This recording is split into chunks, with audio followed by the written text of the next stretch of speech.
Hey everybody, and welcome to the Marketing Blender Show. I'm Dacia. And I'm Daisy. Now today we are talking about how to market your business like a pro. And this is exciting because we have been in the trenches on this, growing Blender when Daisy grew her own practice. And because of what we learned helping bigger clients, Daisy now even leads a program specifically targeted to help small business. So I'm thrilled we're talking about this. Me too. I've been working with small businesses for 15 years, and the thing that I enjoy most about helping them nail their marketing is that it makes such an immediate impact.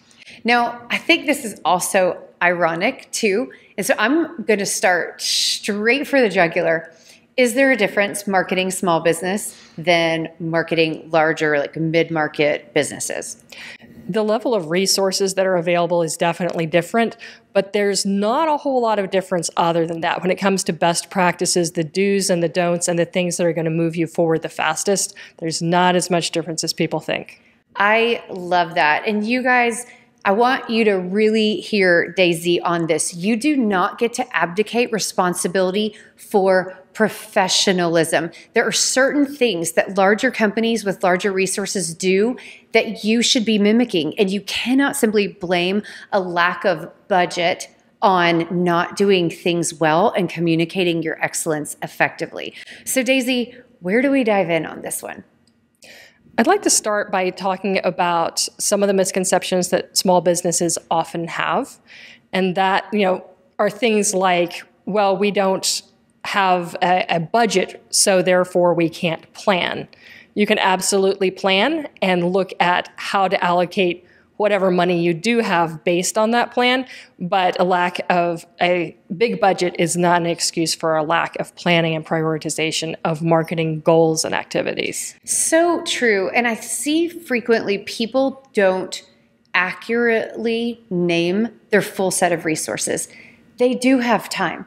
They do have attention to spend. And I get it. We are all busy, and growing a small business has a lot of tasks that you have to maneuver. However, you should be allocating those around priorities and planning appropriately. So it's money, time, and attention. And a lot of times there's creativity, there's passion, there's so many other things, and you need to be sure that they are being funneled into the right place. And that is exactly right. It's about planning to make sure that you're doing that.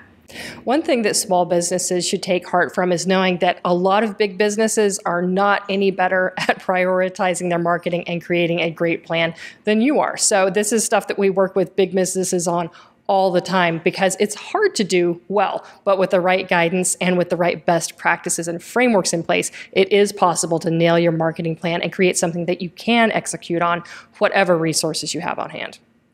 Absolutely. And I think that brings us straight into the next one.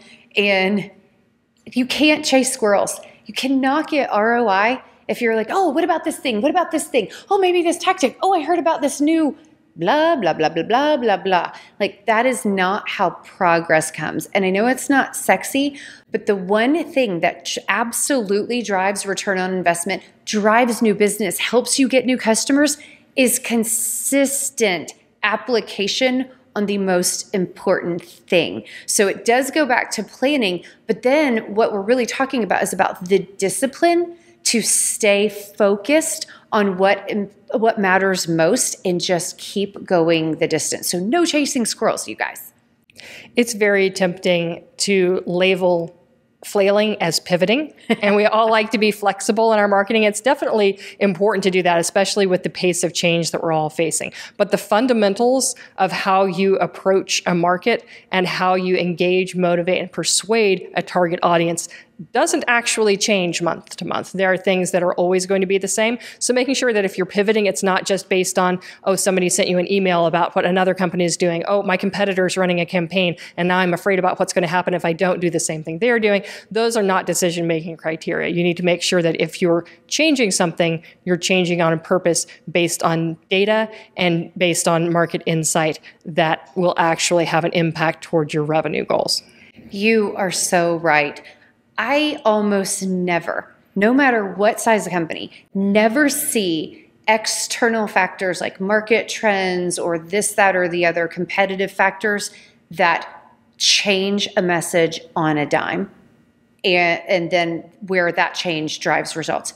Never happens, because you're exactly right. What people are really buying, the motivation that's really behind their message, stays consistent. So that recency effect of, oh, this last email, we need to totally blow up everything that we're saying about our product and focus on this, super inappropriate. And that is absolutely critical, to just have so much integrity around your message to go the distance. It's fine to add nuance and improve the message, but to just go in a totally different direction, no, that is not going to work. Testing is definitely incremental and it's iterative.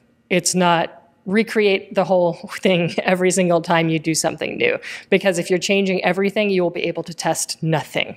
Absolutely. Absolutely. So, all right. Now you were talking about testing. And so then that leads us to, for small businesses, is there a consistent standard on what they should be tracking, and how should they be tracking? Like, what does this look like? Because I know for a lot of people, it can feel overwhelming, like looking at data when they really just want revenue. This ad is brought to you by the Marketing Blender Lab.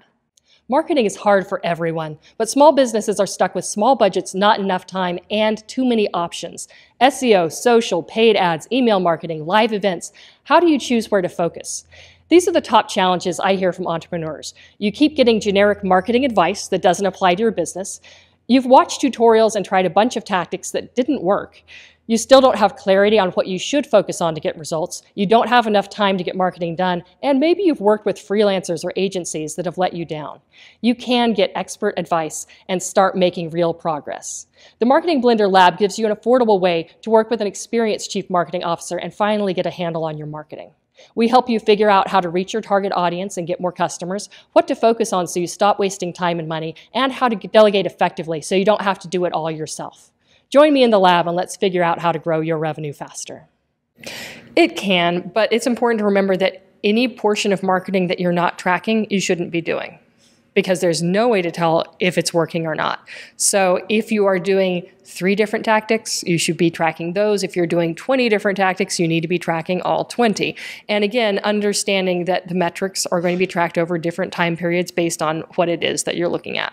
So for example, if you're running a Google Ads campaign, those are metrics that you need to be tracking daily, not monthly, not and just weekly, but you need to be looking at that every single day. Doesn't mean you need to change your budget every day. Doesn't mean you need to change your ads every day, but you need to be very, very carefully monitoring that type of marketing spend. If you're doing organic SEO, you should be looking at that data month to month and then revisiting your existing content to find areas for additional optimization. So understanding what metrics are tied to what marketing tactic is important. Are you looking at clicks because those are a leading indicator that you're going to have, more form fills and more leads coming in? Or are you just looking at impressions because that's going to tell you what kind of reach you have for your brand and how much you're spending on priming your market to buy from you when you do start hitting them with those lead gen campaigns?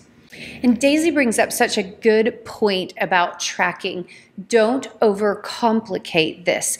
Make sure that you know what has to be true so that you can then fill your sales pipeline and close deals and track those things. So if it is about how many people know you exist, then you track impressions. But if really for your business, if it's more about how many emails you have and how many people you're consistently communicating with, or if it's about how many presentations you gave or how many proposals you wrote or how many discovery sessions, fill in the blank specific to your business. But typically we are seeing 5, 6 absolutely critical things that you have to be tracking, and you need to be making sure that that focus that we were talking about earlier is distilling down into the same focus on the right numbers.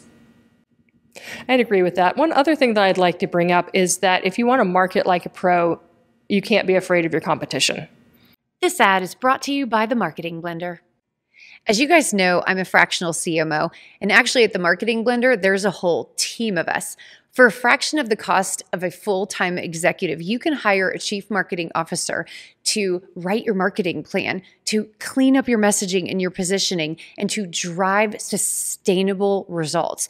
We oversee multiple partners, we help mentor team members, and most importantly, we build a marketing machine that will drive results for your company for years to come. If you're curious about what this looks like, and some of our engagements go from a couple months to a couple years, check out themarketingblender.com. They don't get to dictate what you do and what you don't do. Now, yes, if you're a small business and you have a small budget, you're not going to outspend the big players in your market. Right. But guess what? If your big competitors were smart, they wouldn't be playing the outspend game either. They would be spending smarter. And this is an area where small businesses can be very agile and very focused. They don't need 10 people to sign off on everything they're doing with their marketing. So they actually have an advantage if they're willing to deep dive the opportunities that their competitors are ignoring. Absolutely. That David versus Goliath thing can be an advantage as long as a small business chooses. I absolutely love that you said that because it is important. And there is never a time where a competitor focus is appropriate strategy. You are not them. They are not you. Your differentiation strategy is about the value that you drive for the market. And yes, you do need to understand what you're being compared to, but that is not where your focus should be. I'd like to close with mentioning that no matter the size of your company, it's really important to have a system around your marketing. Marketing does involve a lot of creativity. It involves a lot of testing. It involves a lot of ideas, but everything needs to fit it within a framework. So you need to know who it is in your marketing in your market that you're speaking to, what is the message that's going to move them to take action, what's going to make your brand sticky for them, how are you going to reach them, what platforms, what avenues are you going to use to get your message in front of them, and then how are you going to get everything done that actually matters for your marketing. So how are you going to prioritize, how are you going to delegate, and how are you going to track what's working and what's not working so you know what to change, when, and how. I love it.